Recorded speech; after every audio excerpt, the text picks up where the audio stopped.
lahat ng mga subscriber ng Phil-Ib channel at sa mga viewers dyan.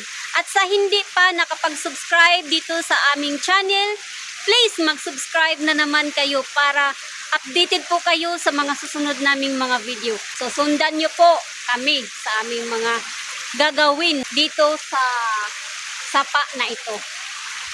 Ang ganda-ganda dito laban kasi hindi ako nahihirapan sa paglalaban ng banig.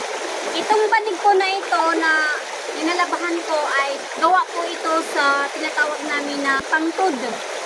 Iwan ko sa iyo kung ano ang tawag sa materialis na ito. Ganito maglaba. Kailangan natin itong labhan para malinis po at presko po sa ating pakiramdam. So, ganyan po ang ating buhay. Wala tayong magagawa. Kailangan natin maglinis sa ating mga gamit para po tayo ay magkaroon ng magandang kalusugan. Kasi po, pag ginagamit natin to, hinihigaan natin to, ang lahat ng mga pawis natin dito po napupunta o mga alikabok. Kaya dapat natin labahan yung ating banig. Hina ko talaga yung ating sounds kasi kalimutan kong gawin yung aming microphone kasi nasa ilog po kami for safe only. Maniguro lang tayo. Yung sipil, iyaan nyo na lang yan kasi nalagaan yan yung kanyang damit. Ilang minuto na yan nakalabas sa kanyang damit. Nagang-alagang talaga. Kapag malinis yung ginagamit natin, ang sarap sa pakiramdam. Ang dali-daling gamitin kapag malinis, pero pag nabahin ha, ang hirap-hirap, ganyan talaga ang buhay. Wala tayong magagawa dyan, mga viewers natin dyan. Mayroon nang sira siya, pero sayang kasi kung itatapon lang natin. Aayusin ko to para magagamit kasi ang ganda-ganda pa niya, tapos sa ganito lang itatapon natin. It's so bad. Kasi kung ihambing natin sa tao, pag nasisira na, itatapon mo na. No, hindi ganon. Hindi magandang pag-uugali yan. Kung kaya pang ayusin na natin.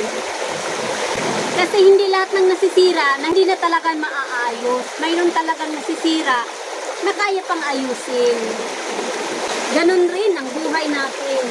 Ang feeling mo, pakiramdam mo, sira ka na, marami pang paraan, ayusin mo na hanggat maaga pa. Parang hindi na natapos yata itong ginagawa ko nito eh.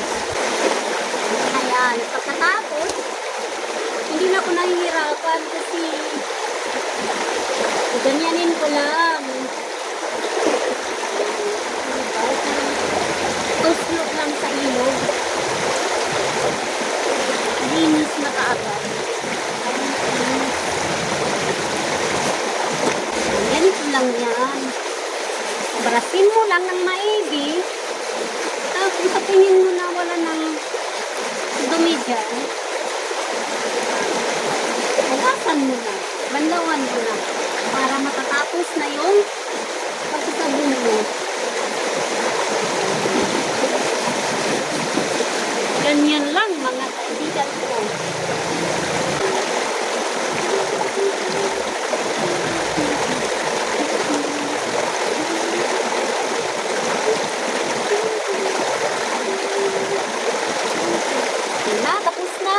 Tapos na talaga siya, malinis na. Ganda nito, maglinis nito. Si Phil po, kanina, naging tagalaba. Pero sa ngayon po, ay naging biglang mekaniko. So, tinutulungan niya yung pamangkin namin sa kanyang motorsiklo na maayos. So, ito na po yung mga linabahan namin kanina ng mga banig. Ayan. Nakakapagod talaga yung maglaba tayo sa ating mga labahin pero wala tayong magagawa dyan kung di maglaba ng maglaba kasi yan naman talaga ang ating life cycle. So wala tayong magagawa sa buhay. Ganyan naman talaga ang ating buhay. Paulit-ulit na mga gawain araw-araw. So, ngayon po ay mag-prepare ako ng aming hapunan. Sa mga nagpatuloy na tapusin yung panonood sa aming video, maraming salamat po. At sa mga hindi pa nakapag-subscribe dyan, please mag-subscribe na po kayo para updated po kayo sa aming mga susunod na mga video. At maraming salamat. Ingat po kayo palagi.